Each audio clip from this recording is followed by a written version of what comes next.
बिस्मिल्लाहिर्रहमानिर्रहीम। अस्सलाम वालेकुम एवरीवन। बहुत बहुत मुबारक हो जी पाकिस्तान में मौजूद ऐसे तमाम लोगों को या दुनिया भर में ऐसे तमाम पाकिस्तानियों को जो कि एक ग़ुलामाना सोच के मालिक हैं, जो अपने आप को ग़ुलाम समझते हैं, अपने आप को भिखारी समझते हैं और अपने आप को दूसरों के हुक्म के ताबे समझते हैं। उन सब को बहुत बहुत मुबारक हो कि एक चोर, एक डाकू, एक लुटेरा, एक भगोड़े ख़ानदान से शख्स जिसके ऊपर बहुत सारे करप्शन के केसेस हैं, वो आप लोगों का वज़ीर आज़म बन गया। आप लोगों को जनरल हमीद गुल मरहूम अल्लाह पाक उनके जन्नत में दर्जात बुलंद फरमाए, उनकी एक बात तो याद होगी जब उन्होंने कहा था कि जिस दिन पाकिस्तान में एक ऐसा लीडर आ गया जो मगरब की आंखों में आंखें डाल के बात कर सकता हुआ, उस दिन आप समझिएगा कि पाकिस्तान अब सही सिमत में जा रहा है। और फिर उन्होंने ये कहा था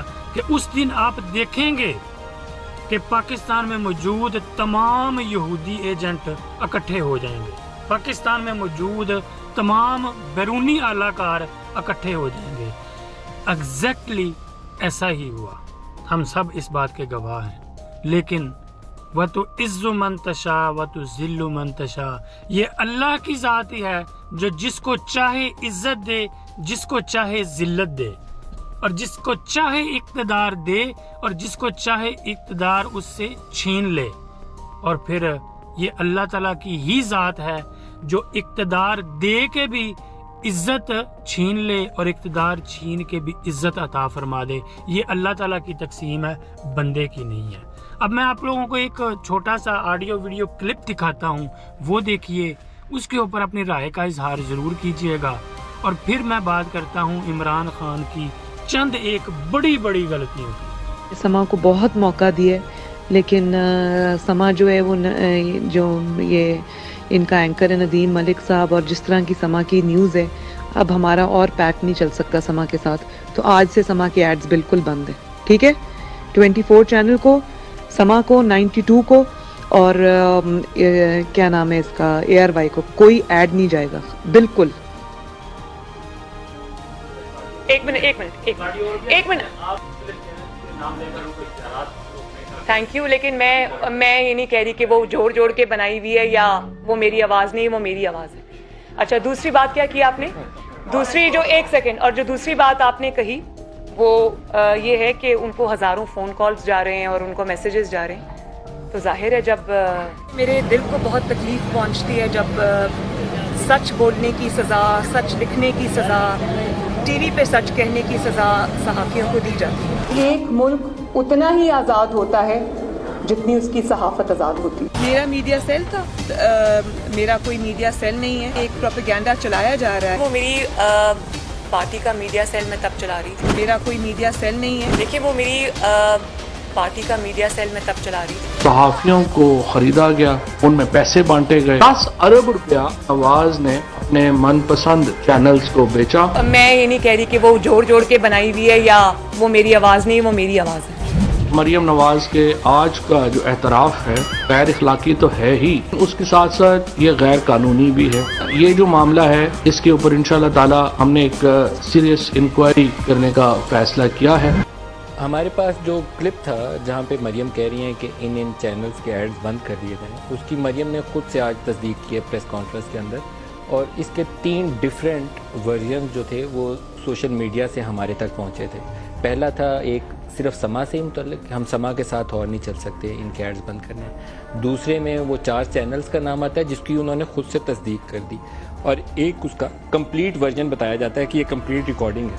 मैं वो आपको सुनवाता हूँ, और उसके अंदर बराह रास्त वो इस मजदूर आदमी का नाम लेकर कह रही हैं कि इसके प्रोग्रामों में हमें तनकीद की जाती है, इसलिए इसके ऐड बंद करने। बदकिस्मती से मौजूदा दौर फ्रीडम ऑफ स्पीच के हवाले से स्याह तरीन दौर साबित हुआ है। सहाफी, कॉलम निगार या सच बोलने वाली कोई आवाज हो, उसको अपने सवाल की बर्दाश्त में प्रोग्राम या कॉलम की इशाअत बंद हो जाती है या फिर नौकरी से निकलवा दिया जाता है। तो नवाज शरीफ की हुकूमत आई, मैंने उनकी जो ऑफशोर कंपनीज थी उनके बारे में लिखा था। प्राइम मिनिस्टर हाउस मुझे कॉल आई, prime minister would like to have breakfast with you. उन्होंने कहा आप रिजाइन करें, अगर आप रिजाइन नहीं करेंगे तो मैं आपके चीफ एडिटर को पकड़ के जेल में डाल दूंगा। अगले दिन सुबह पता चला कि मेरे चीफ एडिटर को पकड़ के जेल में डाल दिया। तो उसकी बीवी मेरे पास आई, प्लीज तुम रिजाइन कर दो वरना फिर मेरे शोहर को कौन जेल से निकालेगा। ये सर पैसे लेके 2 टके के पैसे लेके साफी क्या कहते हैं यहाँ पे बैठे हुए आप लोग।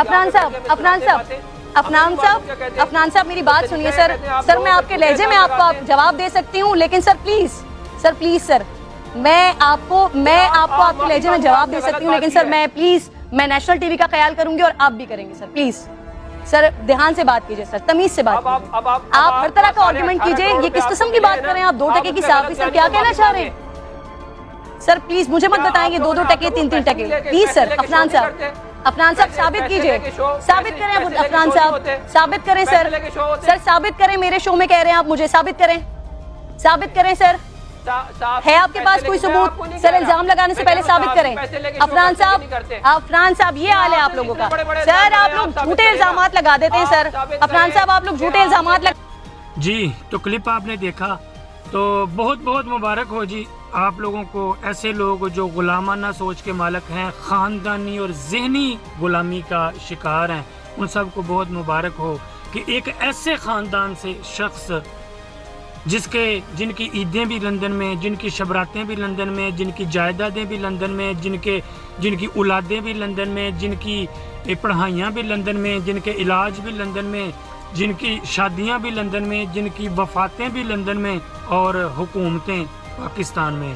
तो बहुत बहुत मुबारक हो भाई आप सब लोगों को, गुलामाना सोच के मालिक लोगों को बहुत बहुत मुबारक हो। अब बात करते हैं जी इमरान खान की चंद एक बड़े बड़े कसूर के मुतल्लिक। सबसे पहले तो मैं समझता हूँ कि इमरान खान का कसूर ये था कि उसने मगरब के सामने, पूरी दुनिया के लीडरों के सामने खड़ा होकर ये बात की कि मेरा ईमान ला इलाहा इल्लल्लाह है, जो हर अपनी बात शुरू करने से पहले इय्याका नाबुदु व इय्याका नस्तईन से अपनी गुफ्तगू का आगाज करता है। क्या पाकिस्तान में कोई ऐसा लीडर पहले आया था जो ये सब करता था? क्या पाकिस्तान में कोई ऐसा लीडर पहले था जिसने मगरब की आंखों में आंखें डाल के नबी करीम सल्लल्लाहु अलैहि वसल्लम के, क्या अल्लाह ताला ने उसको तौफीक दी जो अपने आप को दीन का ठेकेदार कहता है? तो इमरान खान का कसूर ये था कि उसने मगरब को ये बावर करवाया कि हमको नबी करीम सल्लल्लाहु अलैहि वसल्लम से कितनी मोहब्बत है, और जब आप लोग उनकी तौहीन करते हैं तो हमारे दिलों को कितनी तकलीफ होती है। ये इमरान खान ने बावर करवाया, ये उसका कसूर था। इमरान खान का कसूर ये था कि उसने पूरी यूरोपीय यूनियन को ललकार कर सरेआम कहा कि क्या हम आप लोगों के गुलाम हैं, कि आप हम लोगों को खत लिखें और हम आप जैसा हमसे डिमांड करें हम वैसा करते जाएं? क्या हम आपके गुलाम हैं? नहीं, हम गुलाम नहीं हैं, हम आज़ाद कौम हैं, हम खुद मुख्तार रियासत हैं। ये इमरान खान का कसूर था जी। इमरान खान का कसूर ये था कि उसने कहा कि मैं ड्रोन अटैक नहीं होने दूंगा, मैं आप लोगों को अड्डे नहीं दूंगा, और उसने शेर के बच्चे ने फिर ऐसा नहीं होने दिया। इमरान खान का कसूर ये था कि उसने तमाम इस्लामिक ममालिक को एक ऐसे पुरजोश अंदाज में इकट्ठा किया और उनको ये बावर करवाया कि हमें ज़रूरत है अपने मज़हब और अपने दीन और नबी करीम सल्लल्लाहु अलैहि वसल्लम की इज्जत की हिफाजत करने की ज़रूरत है। हमें मगरब को ये बावर करवाना है कि हमें आप सल्लल्लाहु अलैहि वसल्लम से कितनी मोहब्बत है, हमें इस्लामोफोबिया की बीमारी को ख़त्म करना है।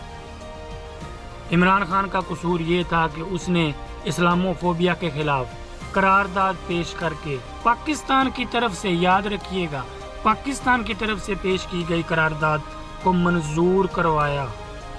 ये इमरान खान का कसूर था। इमरान खान के इस तरह के कसूर तो जितने भी गिनवाओ वो नहीं गिनवाए जा सकते, लेकिन हम शहबाज शरीफ को अपना वजीर आज़म नहीं मानते। इम्पोर्टेड हुकूमत नामंजूर। एक बार फिर मुबारक आप लोगों के, अमेरिका अब वेंटिलेटर भी नहीं उतारेगा, आप लोगों को तेल खरीदने के पैसे भी देगा और आप गुलामी करते जाएं और पैसे लेते जाएं। लेकिन इंशाअल्लाह ताला अज़्ज़ा वजल इमरान खान वापस आएगा। इमरान खान इंशाअल्लाह अब 2/3 अक्सरियत के साथ वापस आएगा। हमारी दुआएं इमरान खान के साथ हैं, हमारी दुआएं पाकिस्तान के साथ हैं, پاکستان زندہ باد. السلام علیکم.